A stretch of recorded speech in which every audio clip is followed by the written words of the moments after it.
In today's video, we're going to introduce a new feature called silent input.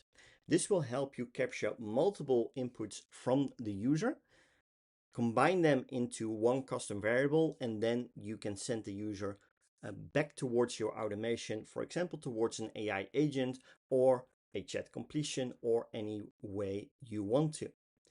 Previously, you needed to set up several different kinds of nodes or an advanced setup where you would then capture all of the inputs. But now we simplified this by introducing this new feature inside of the question node itself. If we take a look at the question node, you will see the silent input at the bottom right corner. And this allows us to now use the question node as a capturing of user input without asking a single question. You can save it, as you can see, to any custom field of your own choosing. And under the advanced settings, you will be able to set a few details. So for example, we have the input complete timeout, which ranges from 10 seconds all the way up to 90 seconds. And then from there, you will also have an additional feature called use last text input as initial input.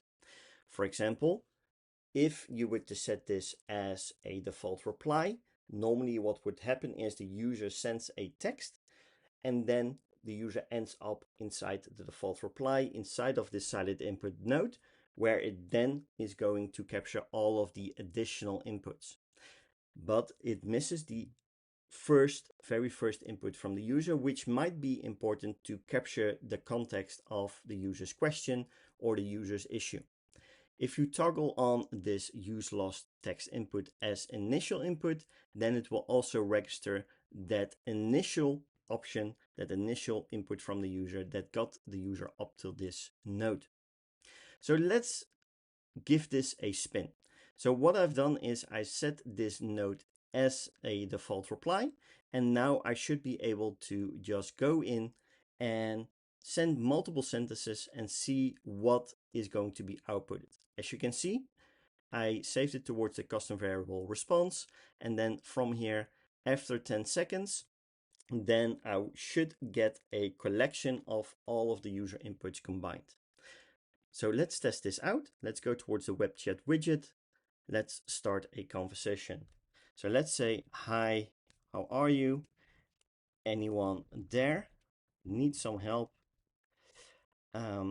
Logged out of my account and I cannot reset. Please help. And then what happens is after the 10 seconds of complete timeout, then all of those messages will be merged and then saved inside the custom field of our own choosing. And as you can see, we have all of the 1, 2, 3, 4, 5, 6 messages combined inside of one single reply. So if we're going to go towards the bot user, you will see that the response now has this entire reply as a single sentence. This should help with several use cases where a user keeps on typing instead of doing it in one input, just keeps typing per sentence, entering it, and this way you can combine all of the text inputs really easily and then hand it over towards your automations.